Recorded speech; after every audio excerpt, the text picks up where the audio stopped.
नमस्कार, मैं नियाज खान और आप देख रहे हैं न्यूज एक्सप्रेस। लोकसभा चुनाव 2024 के बाद पहली बार इंडिया गठबंधन की बैठक हुई और इस बैठक में तमाम नेता शामिल हुए। सिर्फ दो पार्टियां इस बैठक में शामिल नहीं थी, वो डीएमके और आम आदमी पार्टी। अब इनके बीच क्या कला है ये आपको अच्छी तरीके से पता है। डीएमके को किस तरीके से कांग्रेस ने धोखा दिया और वो टीवीके के साथ कांग्रेस चली गई, तो इसकी नाराजगी है और इस वजह से डीएमके ने इंडिया गठबंधन की मीटिंग में शामिल होने से खुद को किनारा कर लिया। आम आदमी पार्टी का भी वही हाल है कि कांग्रेस और उनकी बनती नहीं है। लेकिन अब एक तीसरी पार्टी का भी नाम आ रहा है जो इंडिया गठबंधन से खुद को बहुत जल्द अलग कर सकती है। अब ऐसे में सवाल यही है कि अगर इस तरीके से हो रहा है तो क्या अब इंडिया गठबंधन की भी हालत जो है वो टीएमसी जैसी ही हो जाएगी। टीएमसी में नेता बिखर रहे हैं और इंडिया गठबंधन में पार्टियां बिखर रही हैं। इसी पर हम चर्चा करेंगे। हमारे साथ चर्चा करने के लिए वरिष्ठ हमारे सहयोगी अमीन जी मौजूद हैं। अमीन जी, क्या कहेंगे, ये जो तीन पार्टियों के नाम आ रहे हैं सामने, क्या वजह हो सकती है? बिल्कुल, एक तरह से देखा जाए कि जब भी आप सत्ता में आते हैं तो नेता जो पीछे खर्च करके आए रहते हैं तो उसके लिए तो उनको थोड़ा बहुत इधर उधर का काम तो करना ही पड़ता है, जिसका नतीजा ये होता है कि अब मोदी सरकार आई है तो ईडी और सीबीआई को लगा के वो सारी चीजें कर रही है। आप एक बात ये ध्यान रखिए कि शिवसेना दो फाड़ हुई, एक शिवसेना उद्धव गुट, एक शिवसेना शिंदे गुट।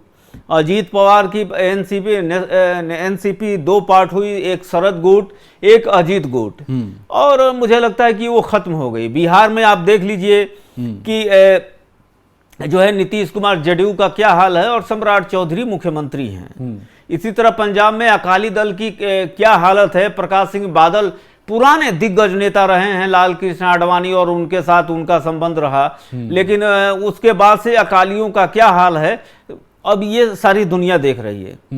आप ये देख लीजिए कि 7 सांसद राज्यसभा में, 4 वहां से और 3 यहां से। आम आदमी पार्टी पूरी खाली है, एक सिर्फ संजय सिंह बचे हुए हैं राज्यसभा में, जो मतलब हैं, वरना चड्ढा के साथ जो है सारे लोग आ गए।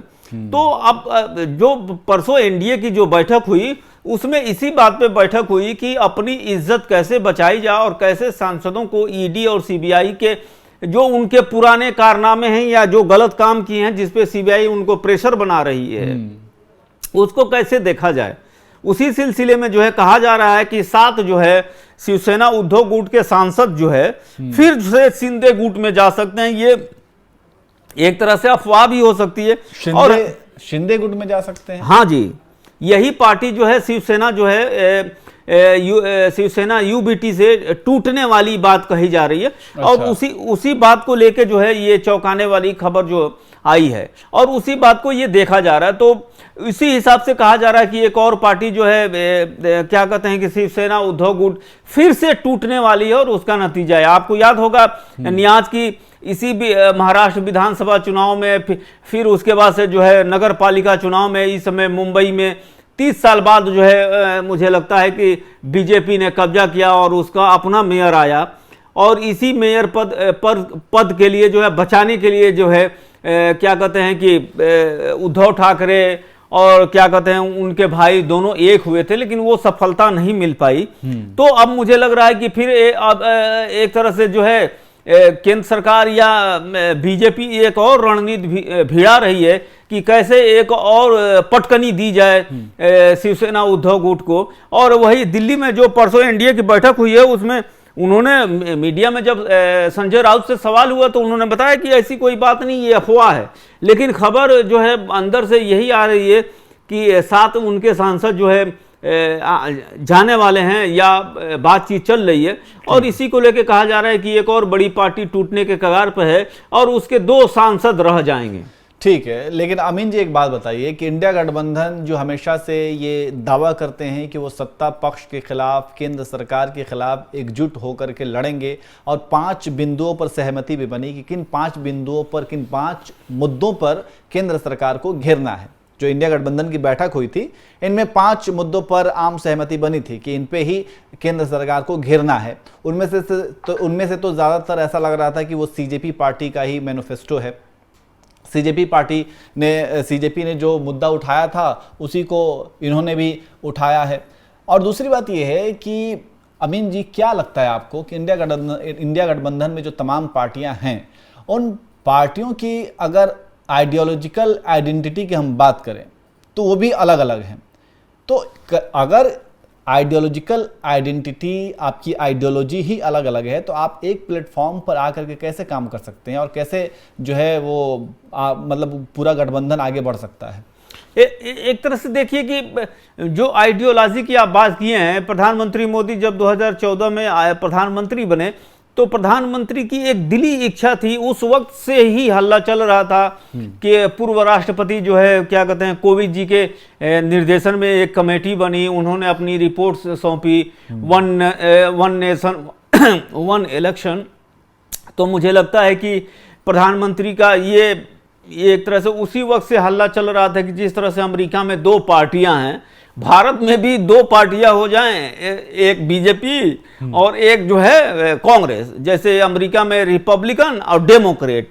तो ये तो भारत में संभव नहीं है, लेकिन मुझे लग रहा है कि बीजेपी जो है इस पे काम काफी पुराने दिनों से कर रही है। आप ये देख लीजिए कि बिहार में जो है जिस हिसाब से जेडीयू टूट गई है, तो अब उसका जेडीयू का अस्तित्व ही नहीं है। और ले दे के जो है लालू प्रसाद यादव का परिवार जो है तमाम घोटाले में फंसा हुआ है, ऊपर से उनकी बेटियां खुद ही मंत्री और सांसद बनने के लिए तमाम तरह की बातें और रोज आए दिन, तो उससे उनकी साख जो है काफी नीचे हो गई है। शिवसेना गायब हो ही गई है और बाकी एनसीपी सा कोई बहुत बड़ा कोई बड़ा लीडर नहीं है, तो उधर से तो उधर गायब हो गए।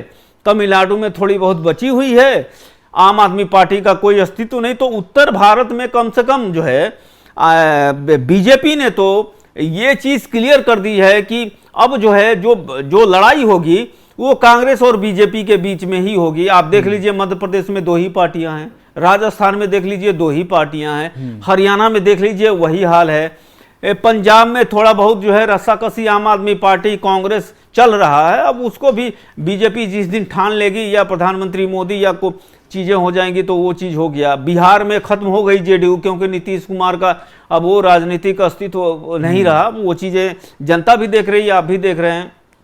बंगाल खत्म हो गया, तो ले दे के जो है अब मुश्किल से वही पार्टियां बची हुई तमाम जो कागजों पे तो हैं, हाँ, लेकिन उनके पास कोई दम, क्योंकि उसमें पार्टियों में 2 गुट बढ़ गए। जैसा कि आपने महाराष्ट्र की बात की, महाराष्ट्र में भी वही हुआ, बिहार में भी जेडीयू किस तरीके से कमजोर पड़ी और नीतीश कुमार के जाते ही, और इसके साथ साथ टीएमसी का भी अभी क्या हाल हुआ है और क्या हो रहा है, ये भी देखने वाली बात है। खैर, तो जिस तरीके से इंडिया गठबंधन से पहले ही 2 पार्टियां तो दूरी बनाई हुई हैं, एक डीएमके और एक आम आदमी पार्टी। अब इसके साथ साथ अब एक तीसरी पार्टी शिवसेना यूबीटी उद्धव गुट का ये जो नाम सामने आ रहा है, तो इस पर आप क्या कहेंगे, कमेंट करके ज़रूर बताएं।